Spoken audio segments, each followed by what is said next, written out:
ਸਤਿ ਸ਼੍ਰੀ ਅਕਾਲ ਦੋਸਤੋ। ਉਮੀਦ ਕਰਦੇ ਹਾਂ ਕਿ ਤੁਸੀਂ ਸਾਰੇ ਬਹੁਤ ਵਧੀਆ ਹੋਵੋਗੇ।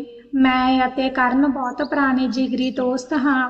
ਜਦੋਂ ਵੀ ਉਸ ਨੂੰ ਮੇਰੀ ਲੋੜ ਹੁੰਦੀ ਉਹ ਮੇਰੇ ਕੋਲ ਆ ਕੇ ਬਿਨਾਂ ਕਿਸੇ ਝਿਜਕ ਤੋਂ ਖੜਾ ਹੋ ਜਾਂਦਾ। ਇਹ ਕਹਾਣੀ ਵੀ ਮੇਰੇ ਇੱਕ ਇਸ ਤਰ੍ਹਾਂ ਦੇ ਹੀ ਜਿਗਰੀ ਦੋਸਤ ਦੀ ਹੈ ਜੋ ਮੈਂ ਅੱਜ ਤੁਹਾਨੂੰ ਸੁਣਾਉਣ ਜਾ ਰਿਹਾ ਹਾਂ। ਮੇਰੇ ਪਰਿਵਾਰ ਵਿੱਚ ਮੈਂ, ਮੇਰਾ ਭਰਾ ਅਤੇ ਮੇਰੀ ਭਾਬੀ ਹੀ ਰਹਿੰਦੇ ਸੀ। ਅਚਾਨਕ ਦਫ਼ਤਰ ਤੋਂ ਆਉਂਦੇ ਸਮੇਂ ਭਰਾ ਦਾ ਐਕਸੀਡੈਂਟ ਹੋ ਗਿਆ ਅਤੇ ਉਹਨਾਂ ਦੀ ਮੌਕੇ ਤੇ ਹੀ ਮੌਤ ਹੋ ਗਈ। ਭਾਬੀ ਨੇ ਆਪਣੇ ਆਪ ਨੂੰ ਬਹੁਤ ਮੁਸ਼ਕਲ ਨਾਲ ਸੰਭਾਲਿਆ ਸੀ। ਉਸ ਸਮੇਂ ਮੇਰੀ ਭਾਬੀ ਦੀ ਉਮਰ 22 ਸਾਲ ਸੀ ਅਤੇ ਉਹ 22 ਸਾਲ ਦੀ ਉਮਰ ਵਿੱਚ ਹੀ ਵਿਧਵਾ ਹੋ ਗਈ ਸੀ। ਪਰ ਉਹ ਮੈਨੂੰ ਇਕੱਲਾ ਛੱਡ ਕੇ ਆਪਣੇ ਪੇਕੇ ਘਰ ਨਹੀਂ ਗਈ ਸੀ। ਮੈਂ ਅਕਸਰ ਕੰਮ ਤੇ ਜਾਂਦਾ ਸੀ, ਇਸ ਲਈ ਮੇਰੀ ਭਾਬੀ ਘਰ ਵਿੱਚ ਇਕੱਲੀ ਹੁੰਦੀ ਸੀ। ਜਦੋਂ ਵੀ ਉਸ ਨੂੰ ਕੋਈ ਕੰਮ ਹੁੰਦਾ ਤਾਂ ਉਹ ਮੈਨੂੰ ਫੋਨ ਕਰ ਦਿੰਦੀ ਸੀ ਅਤੇ ਫਿਰ ਮੈਂ ਆਪਣੇ ਦੋਸਤ ਨੂੰ ਫੋਨ ਕਰਕੇ ਕੰਮ ਲਈ ਕਹਿ ਦਿੰਦਾ ਸੀ। ਉਹ ਹਮੇਸ਼ਾ ਮੇਰੇ ਸਾਰੇ ਕੰਮ ਕਰ ਦਿੰਦਾ ਸੀ। ਉਹ ਕਦੇ ਵੀ ਮੈਨੂੰ ਨਾਰਾਜ਼ ਨਹੀਂ ਕਰਦਾ ਸੀ। ਇੱਕ ਦਿਨ ਮੈਂ ਉਸ ਨੂੰ ਕਿਸੇ ਕੰਮ ਲਈ ਕਾਲ ਕੀਤੀ ਅਤੇ ਕੰਮ ਦੱਸ ਦਿੱਤਾ। ਫਿਰ ਉਹ ਘਰ ਆਇਆ ਅਤੇ ਉਸ ਤੋਂ ਬਾਅਦ ਜੋ ਹੋਇਆ ਉਹ ਸੁਣ ਕੇ ਤੁਹਾਡੇ ਹੋਸ਼ ਉੱਡ ਜਾਣਗੇ। ਮੇਰਾ ਨਾਮ ਅਰਜੁਨ ਹੈ। ਇਹ ਕਹਾਣੀ ਮੈਂ ਤੁਹਾਨੂੰ ਆਪਣੀ ਭਾਬੀ ਦੀ ਅਤੇ ਆਪਣੇ ਦੋਸਤ ਦੀ ਸੁਣਾਉਣ ਜਾ ਰਿਹਾ ਹਾਂ। ਇੱਕ ਰਾਤ ਦੀ ਗੱਲ ਹੈ, ਮੈਂ ਕਿਸੇ ਕੰਮ ਲਈ ਬਾਹਰ ਗਿਆ ਸੀ। ਉਸ ਦਿਨ ਮੇਰਾ ਦੋਸਤ ਕਰਨ ਘਰ ਸੀ। ਜਦੋਂ ਮੈਂ ਅਗਲੇ ਦਿਨ ਵਾਪਸ ਆਇਆ ਤਾਂ ਮੈਂ ਦੇਖਿਆ ਕਿ ਮੇਰੀ ਭਾਬੀ ਲੰਗੜਾ ਕੇ ਚੱਲ ਰਹੀ ਸੀ। ਮੈਂ ਉਹਨਾਂ ਨੂੰ ਪੁੱਛਿਆ ਕਿ ਕੀ ਹੋਇਆ ਭਾਬੀ ਜੀ, ਤੁਹਾਨੂੰ ਚੋਟ ਲੱਗੀ ਆ? ਕਿ ਕਰਨ ਤਾਂ ਤੁਹਾਡੇ ਨਾਲ ਹੀ ਸੀ, ਫਿਰ ਤੁਸੀਂ ਲੰਗੜਾ ਕੇ ਕਿਉਂ ਚੱਲ ਰਹੇ ਹੋ? ਭਾਬੀ ਨੇ ਗੱਲ ਨੂੰ ਟਾਲਦੇ ਹੋਏ ਕਿਹਾ ਕਿ ਕੁਝ ਨਹੀਂ, ਮੇਰੇ ਪੈਰ ਵਿੱਚ ਮੋਚ ਆ ਗਈ ਹੈ, ਇਸ ਲਈ ਚੱਲਣ ਵਿੱਚ ਦਿੱਕਤ ਹੋ ਰਹੀ ਹੈ। ਮੈਂ ਵੀ ਜ਼ਿਆਦਾ ਧਿਆਨ ਨਹੀਂ ਦਿੱਤਾ। ਫਿਰ ਮੈਂ ਕਰਨ ਨੂੰ ਕਾਲ ਕੀਤੀ ਅਤੇ ਉਸ ਨੂੰ ਘਰ ਬੁਲਾ ਲਿਆ। ਜਦੋਂ ਉਹ ਆਇਆ ਤਾਂ ਭਾਬੀ ਸਾਡੇ ਕੋਲ ਆ ਕੇ ਬੈਠ ਗਈ। ਉਸ ਦੇ ਚਿਹਰੇ ਤੇ ਇੱਕ ਅਜੀਬ ਜਿਹੀ ਚਮਕ ਸੀ ਜੋ ਮੈਂ ਪਹਿਲਾਂ ਕਦੇ ਨਹੀਂ ਦੇਖੀ ਸੀ। ਮੈਨੂੰ ਕੁਝ ਵੀ ਸਮਝ ਨਹੀਂ ਆ ਰਿਹਾ ਸੀ, ਪਰ ਮਨ ਵਿੱਚ ਇੱਕ ਸਵਾਲ ਉੱਠ ਰਿਹਾ ਸੀ ਕਿ ਕਿਤੇ ਭਾਬੀ ਅਤੇ ਕਰਨ ਦੇ ਵਿੱਚ ਕੁਝ ਹੋਇਆ ਤਾਂ ਨਹੀਂ। ਪਰ ਫਿਰ ਮੈਂ ਸੋਚਿਆ ਕਿ ਮੈਂ ਆਪਣੀ ਹੀ ਭਾਬੀ ਤੇ ਸ਼ੱਕ ਕਿਉਂ ਕਰਾਂ। ਮੈਂ ਇਸ ਗੱਲ ਨੂੰ ਨਜ਼ਰ ਅੰਦਾਜ਼ ਕਰ ਦਿੱਤਾ। ਅੱਜ ਭਾਬੀ ਕਰਨ ਨੂੰ ਅਲੱਗ ਹੀ ਨਜ਼ਰਾਂ ਨਾਲ ਦੇਖ ਰਹੀ ਸੀ, ਪਰ ਮੈਂ ਕੁਝ ਨਹੀਂ ਕਿਹਾ। ਅਸੀਂ ਦੋਨੋਂ ਬਾਹਰ ਚਲੇ ਗਏ। ਮੈਂ ਉਸ ਨੂੰ ਕਿਹਾ ਕਿ ਯਾਰ ਤੂੰ ਮੇਰੇ ਲਈ ਪੂਰੀ ਰਾਤ ਭਾਬੀ ਕੋਲ ਰਿਹਾ। ਸੱਚ ਪੁੱਛੇ ਤਾਂ ਕੋਈ ਵੀ ਇੰਨੀ ਮਦਦ ਨਹੀਂ ਕਰਦਾ। ਮੇਰੇ ਇੱਕ ਕਾਲ ਕਰਨ ਤੇ ਹੀ ਤੂੰ ਸਾਡੇ ਘਰ ਆ ਗਿਆ, ਤੇਰਾ ਬਹੁਤ ਬਹੁਤ ਧੰਨਵਾਦ। ਪਰ ਇੱਕ ਅਜੀਬ ਗੱਲ ਇਹ ਸੀ ਕਿ ਜਦੋਂ ਕਰਨ ਆਇਆ ਸੀ ਭਾਬੀ ਦੇ ਚਿਹਰੇ ਤੇ ਰੌਣਕ ਸੀ ਅਤੇ ਕਰਨ ਮੇਰੇ ਨਾਲ ਅੱਖ ਮਿਲਾ ਕੇ ਗੱਲ ਨਹੀਂ ਕਰ ਰਿਹਾ ਸੀ। ਅਸੀਂ ਬਾਹਰ ਘੁੰਮਣ ਚਲੇ ਗਏ ਅਤੇ ਫਿਰ ਮੈਂ ਘਰ ਵਾਪਸ ਆ ਗਿਆ। ਮੇਰੇ ਮਨ ਵਿੱਚ ਖਿਆਲ ਆਇਆ ਕਿ ਇੱਕ ਵਾਰ ਆਪਣੇ ਇਸ ਵਹਿਮ ਨੂੰ ਦੂਰ ਕਰ ਲੈਣਾ ਚਾਹੀਦਾ ਹੈ, ਪਰ ਕਿਵੇਂ? ਇੱਕ ਪਾਸੇ ਮੇਰੀ ਭਾਬੀ ਅਤੇ ਦੂਜੇ ਪਾਸੇ ਮੇਰਾ ਜਿਗਰੀ ਯਾਰ। ਜੇਕਰ ਇਹ ਮੇਰੀ ਗਲਤਫਹਿਮੀ ਹੁੰਦੀ ਹੈ ਤਾਂ ਮੈਂ ਬੇਵਜ੍ਹਾ ਦੋਨਾਂ ਨੂੰ ਦੁਖੀ ਕਰਦਾ ਹਾਂ। ਇਹ ਸੋਚ ਕੇ ਮੈਂ ਚੁੱਪ ਹੋ ਗਿਆ। ਫਿਰ ਇਸ ਤਰ੍ਹਾਂ ਹੀ 2 ਮਹੀਨੇ ਲੰਘ ਗਏ ਅਤੇ ਕਰਨ ਘਰ ਨਹੀਂ ਆਇਆ। ਭਾਬੀ ਮੇਰੇ ਤੋਂ ਪੁੱਛਣ ਲੱਗੀ ਕਿ ਕੀ ਹੋਇਆ, ਕਰਨ ਇੰਨੇ ਦਿਨਾਂ ਤੋਂ ਘਰ ਕਿਉਂ ਨਹੀਂ ਆਇਆ? ਤੁਹਾਡੀ ਦੋਹਾਂ ਦੀ ਕੋਈ ਲੜਾਈ ਹੋਈ ਹੈ ਕਿ? ਮੈਨੂੰ ਸਮਝ ਨਹੀਂ ਆ ਰਿਹਾ ਸੀ ਕਿ ਭਾਬੀ ਇਸ ਤਰ੍ਹਾਂ ਕਿਉਂ ਪੁੱਛ ਰਹੀ ਹੈ। ਇਸ ਤੋਂ ਪਹਿਲਾਂ ਤਾਂ ਉਹਨਾਂ ਨੇ ਕਦੇ ਪੁੱਛਿਆ ਨਹੀਂ ਸੀ। ਹੁਣ ਮੇਰੇ ਮਨ ਵਿੱਚ ਸ਼ੱਕ ਵਧਣ ਲੱਗਿਆ। ਮੈਂ ਇੱਕ ਪਲਾਨਿੰਗ ਬਣਾਈ ਕਿ ਜੇਕਰ ਉਹਨਾਂ ਦੇ ਵਿੱਚ ਕੁਝ ਗਲਤ ਚੱਲ ਰਿਹਾ ਹੈ ਤਾਂ ਮੈਨੂੰ ਪਤਾ ਲਗਾਉਣਾ ਚਾਹੀਦਾ ਹੈ, ਕਿਉਂਕਿ ਕਹਿੰਦੇ ਹਨ ਨਾ ਕਿ ਸ਼ੱਕ ਦਾ ਭੂਤ ਮਨ ਵਿੱਚ ਜ਼ਿਆਦਾ ਸਮਾਂ ਨਹੀਂ ਟਿਕਦਾ। ਅਤੇ ਇੱਧਰ ਤਾਂ ਦੋਨੇ ਮੇਰੇ ਬਹੁਤ ਹੀ ਕਰੀਬੀ ਸੀ। ਜਦੋਂ ਭਾਬੀ ਬਾਜ਼ਾਰ ਗਈ ਤਾਂ ਮੈਂ ਘਰ ਵਿੱਚ ਕੈਮਰਾ ਲਗਵਾ ਦਿੱਤਾ ਅਤੇ ਭਾਬੀ ਨੂੰ ਕੁਝ ਨਹੀਂ ਦੱਸਿਆ ਅਤੇ ਫਿਰ ਉਸ ਕੈਮਰੇ ਨੂੰ ਮੈਂ ਆਪਣੇ ਮੋਬਾਈਲ ਨਾਲ ਕਨੈਕਟ ਕਰ ਲਿਆ ਤਾਂ ਕਿ ਘਰ ਵਿੱਚ ਕੁਝ ਵੀ ਹੋਵੇ ਮੈਨੂੰ ਮੇਰੇ ਮੋਬਾਈਲ ਤੇ ਦਿਖ ਜਾਵੇ। ਕੈਮਰਾ ਲਗਾਏ ਹੋਏ ਹੁਣ 4 ਦਿਨ ਹੋ ਗਏ ਸੀ, ਪਰ ਜਿਸ ਤਰ੍ਹਾਂ ਦਾ ਮੈਂ ਸੋਚਿਆ ਸੀ ਉਸ ਤਰ੍ਹਾਂ ਦਾ ਤਾਂ ਕੁਝ ਵੀ ਨਹੀਂ ਸੀ। ਫਿਰ ਮੈਂ ਇੱਕ ਦਿਨ ਕਰਨ ਨੂੰ ਕਾਲ ਕੀਤੀ ਅਤੇ ਕਿਹਾ ਕਿ ਮੈਂ ਕੁਝ ਦਿਨਾਂ ਲਈ ਫਿਰ ਤੋਂ ਕੰਮ ਦੇ ਸਿਲਸਿਲੇ ਵਿੱਚ ਬਾਹਰ ਜਾਣਾ ਹੈ ਕੀ ਤੂੰ 2-3 ਦਿਨਾਂ ਲਈ ਭਾਬੀ ਕੋਲ ਰਹਿ ਸਕਦਾ ਹੈ? ਉਹ ਘਰ ਵਿੱਚ ਇਕੱਲੀ ਹੈ। ਉਸ ਨੇ ਉਸੇ ਸਮੇਂ ਹਾਂ ਕਹਿ ਦਿੱਤੀ ਅਤੇ ਫਿਰ ਮੈਂ ਭਾਬੀ ਨੂੰ ਵੀ ਇਹੀ ਦੱਸਿਆ ਕਿ ਮੈਂ ਫਿਰ ਤੋਂ ਕੁਝ ਦਿਨਾਂ ਲਈ ਕੰਮ ਦੇ ਸਿਲਸਿਲੇ ਵਿੱਚ ਬਾਹਰ ਜਾ ਰਿਹਾ ਹਾਂ। ਫਿਰ ਮੈਂ ਉਸੇ ਦਿਨ ਹੋਟਲ ਵਿੱਚ ਇੱਕ ਕਮਰਾ ਬੁੱਕ ਕੀਤਾ ਅਤੇ ਉਹਨਾਂ ਨੂੰ ਕਿਹਾ ਕਿ ਕੁਝ ਦਿਨਾਂ ਵਿੱਚ ਕੰਮ ਪੂਰਾ ਹੋ ਜਾਵੇਗਾ।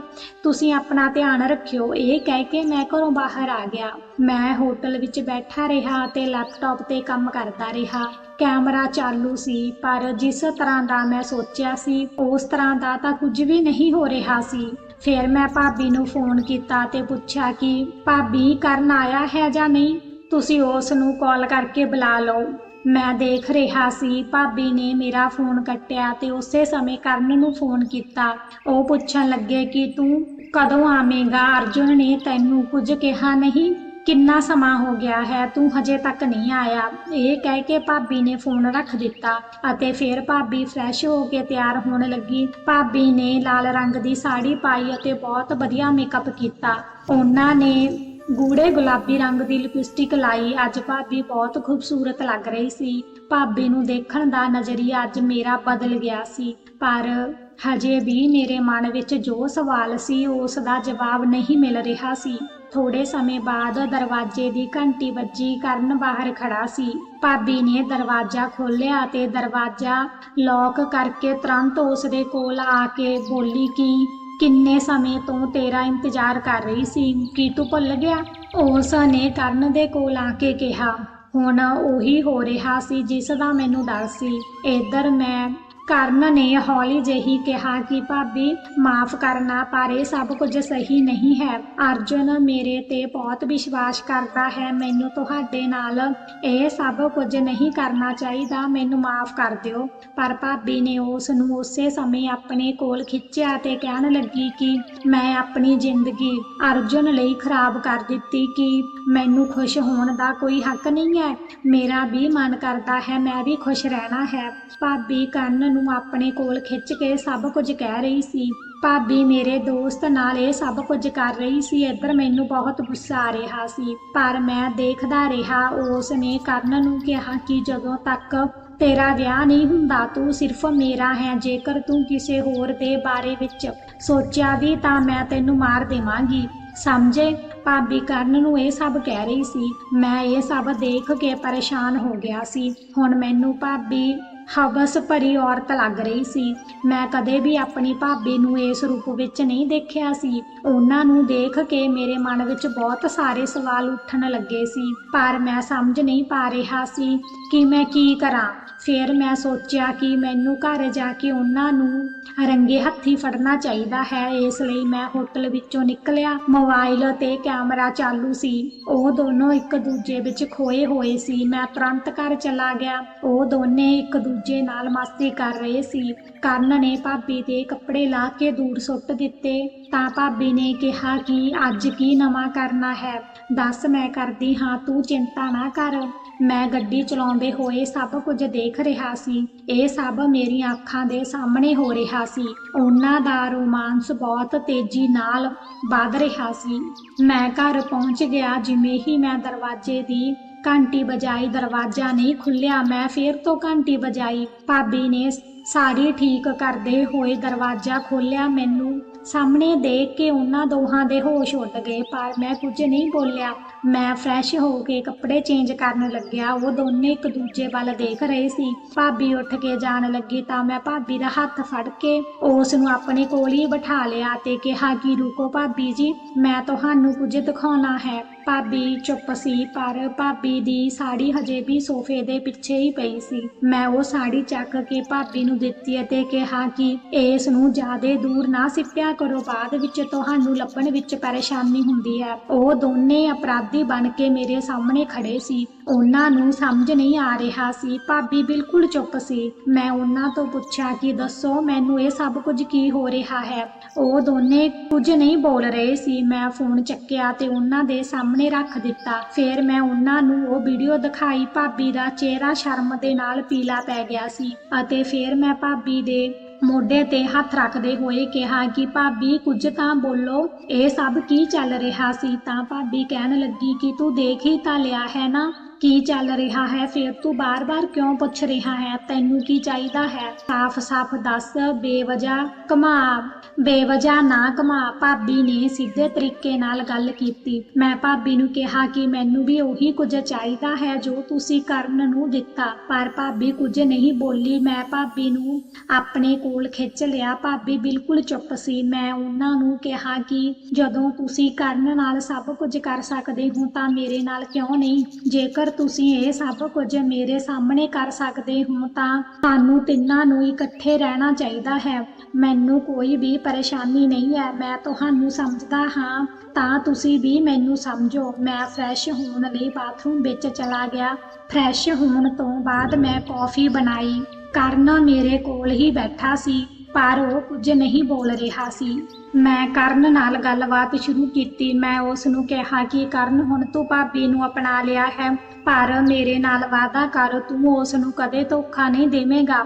ਮੈਨੂੰ ਵਾਅਦਾ ਕਰ, ਜਦੋਂ ਵੀ ਭਾਬੀ ਨੂੰ ਤੇਰੀ ਜ਼ਰੂਰਤ ਹੋਵੇਗੀ ਤਾਂ ਤੂੰ ਉਹਨਾਂ ਨੂੰ ਮਨਾ ਨਹੀਂ ਕਰੇਗਾ। ਉਸ ਦੇ ਕੋਲ ਹੋਰ ਕੋਈ ਚਾਰਾ ਨਹੀਂ ਸੀ, ਇਸ ਲਈ ਉਸ ਨੇ ਸਹਿਮਤੀ ਵਿੱਚ ਆਪਣਾ ਸਿਰ ਹਿਲਾਇਆ। ਉਹਨਾਂ ਨੇ ਕਿਹਾ ਕਿ ਤੂੰ ਮੈਨੂੰ ਸਮਝਿਆ, ਹੁਣ ਤੂੰ ਜੋ ਚਾਹੇ ਮੰਗ, ਮੈਂ ਤੈਨੂੰ ਜ਼ਰੂਰ ਦੇਵਾਂਗਾ। ਮੈਂ ਉਸ ਨੂੰ ਕਿਹਾ ਕਿ ਬਸ ਤੂੰ ਯਾਦ ਰੱਖੀ, ਮੈਨੂੰ ਇਹੀ ਚਾਹੀਦਾ ਸੀ।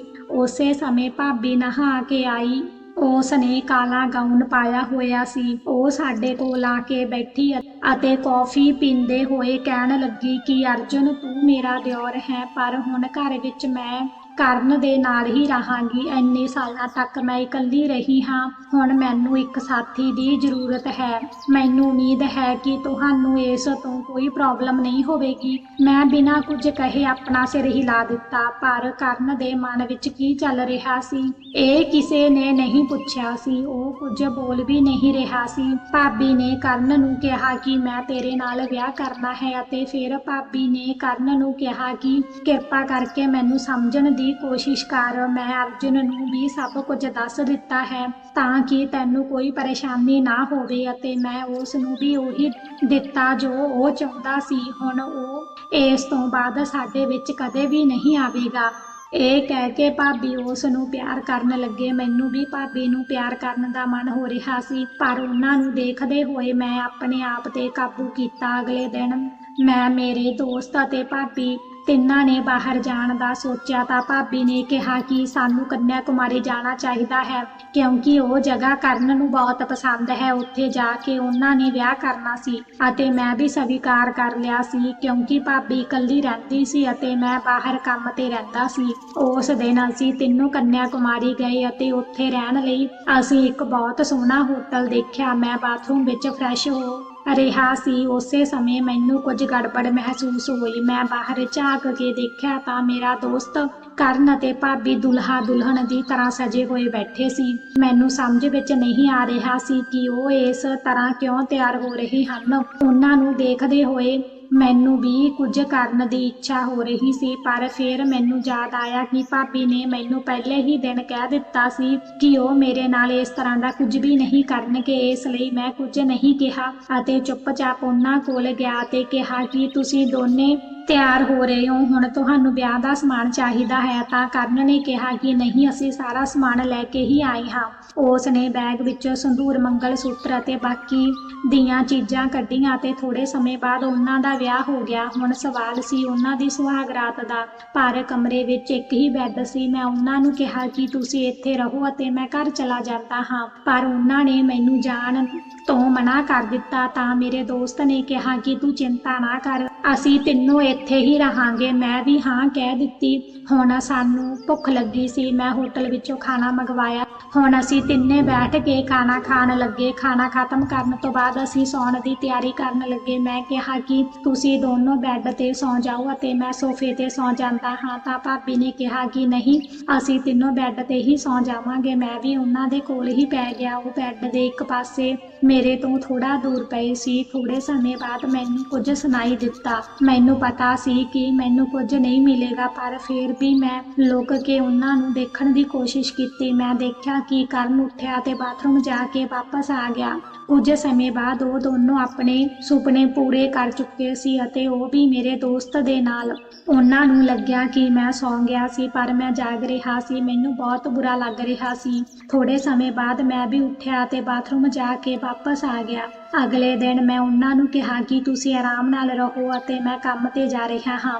ਉਸ ਦਿਨ ਤੋਂ ਬਾਅਦ ਮੇਰਾ ਦੋਸਤ ਸਾਡੇ ਘਰ ਵਿੱਚ ਹੀ ਰਹਿਣ ਲੱਗਿਆ ਸੀ। ਭਾਬੀ ਅਤੇ ਕਰਨ ਦਾ ਰਿਸ਼ਤਾ ਹੋਰ ਵੀ ਜ਼ਿਆਦਾ ਗੂੜਾ ਹੁੰਦਾ ਗਿਆ। ਕਰਨ ਹੁਣ ਸਾਡੇ ਘਰ ਦਾ ਹਿੱਸਾ ਬਣ ਗਿਆ ਸੀ ਅਤੇ ਭਾਬੀ ਦੇ ਨਾਲ ਉਸ ਦੇ ਰਿਸ਼ਤੇ ਨੂੰ ਮੈਂ ਸਵੀਕਾਰ ਕਰ ਲਿਆ ਸੀ। ਪਰ ਇੱਕ ਸਵਾਲ ਹਮੇਸ਼ਾ ਮੇਰੇ ਮਨ ਵਿੱਚ ਉੱਠਦਾ ਸੀ, ਮੈਂ ਇਹ ਸਭ ਸਹੀ ਕੀਤਾ ਸੀ ਕਿ ਗਲਤ। ਇੱਕ ਦਿਨ ਮੈਂ ਭਾਬੀ ਨਾਲ ਖੁੱਲ੍ਹ ਕੇ ਗੱਲ ਕਰਨ ਦੀ ਸੋਚੀ। ਭਾਬੀ ਅਤੇ ਕਰਨ ਨੂੰ ਦੇਖ ਕੇ ਕਦੇ-ਕਦੇ ਮੈਨੂੰ ਉਹਨਾਂ ਤੋਂ ਜਲਨ ਹੁੰਦੀ ਸੀ, ਪਰ ਫਿਰ ਮੈਂ ਆਪਣੇ ਆਪ ਨੂੰ ਸਮਝਾਉਣ ਦੀ ਕੋਸ਼ਿਸ਼ ਕਰਦਾ ਕਿ ਇਹ ਉਹਨਾਂ ਦੀ ਆਪਣੀ ਪਰਸਨਲ ਜ਼ਿੰਦਗੀ ਹੈ ਅਤੇ ਉਹਨਾਂ ਨੂੰ ਆਪਣੀ ਖੁਸ਼ੀ ਵਿੱਚ ਖੁਸ਼ ਰਹਿਣ ਦਾ ਹੱਕ ਹੈ।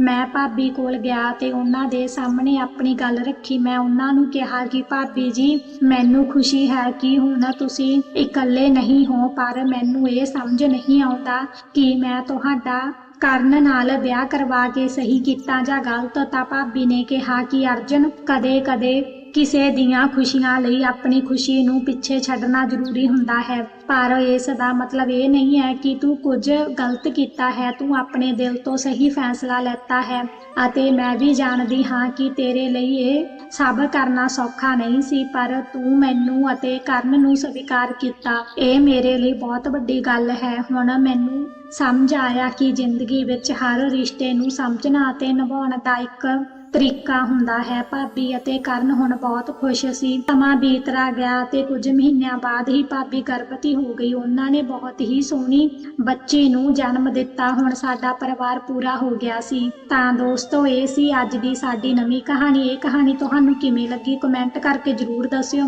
ਜੇਕਰ ਕਹਾਣੀ ਚੰਗੀ ਲੱਗੀ ਤਾਂ ਵੀਡੀਓ ਨੂੰ ਲਾਈਕ ਕਰੋ ਅਤੇ ਆਪਣੇ ਦੋਸਤਾਂ ਨਾਲ ਸ਼ੇਅਰ ਕਰੋ। ਜੇਕਰ ਚੈਨਲ ਤੇ ਨਵੇਂ ਹੋ ਤਾਂ ਕਿਰਪਾ ਕਰਕੇ ਚੈਨਲ ਨੂੰ ਸਬਸਕ੍ਰਾਈਬ ਕਰੋ। ਮਿਲਦੇ ਹਾਂ ਨਵੀਂ ਕਹਾਣੀ ਦੇ ਨਾਲ। ਧੰਨਵਾਦ।